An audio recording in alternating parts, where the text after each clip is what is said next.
سلطانka guud ee beelaha Subira wal Sultan Xasan Sultan Cabdullaahi oo ku caleema saaray Chief Caaqil Maxamed Chief Caaqil Xaaji Cabdi oo ka soo jeeda beelaha dega waqooyiga iyo galbeedka Hargeysa ayaa ka qabsoontay Hotel Imperial ee magaalada Hargeysa waxaana munaasabadani ka soo qayb galay salaadiin cuqaal oday dhaqameedyo iyo qaybaha kala duwan ee bulshada oo ay ka mid ahaayeen Sultan Axmed Nuur Soomaali Sultan Ibrahim Sultan Sulub Sultan Xiis Barre Sultan Cismaan Sultan Cali Kooshin Sultan Ismaaciil Aadan Baxar Sultan Jaamac sidoo kale caaqilo tiro badan iyo oday dhaqameedyada Somaliland ayaa Chief Caaqilka Ilaahay uga bariyay in uu xilka ku asturo Sultanka guud ee beelaha Subira wal Sultan Xasan Sultan Cabdullaahi ayaa soo dhaweeyay Chief Caaqilka cusub waxaana hadaladiisii ka mid ahaa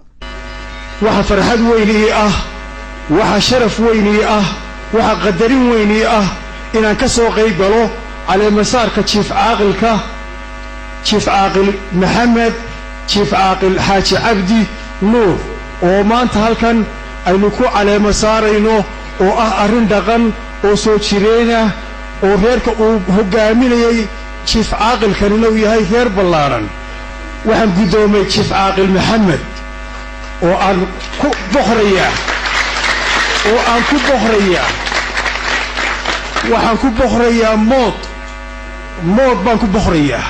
maadaama aan boqorida leeyahay waxaan ku boqorayaa mood baan leeyahay waxaan ku caleema saarayaa qalbi furan baan ku caleema saarayaa waxaan ku caleema saarayaa maskax furan baan ku caleema saarayaa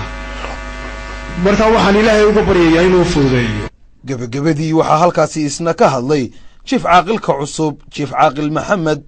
Chief Caaqil Xaaji Cabdi Nuur waxaanu sheegay in uu ku dhaqi doono cadaalad iyo sinaan halka waxaan u mahadnaqayaa labada beelood oo caleema saaray iyo madaxdhaqaynta ka soo qayb galay xafladda sharafta leh waxaan ballan qaadayaa inaan reerka si cadaalad u dhaqi doono ugu shaqayn doono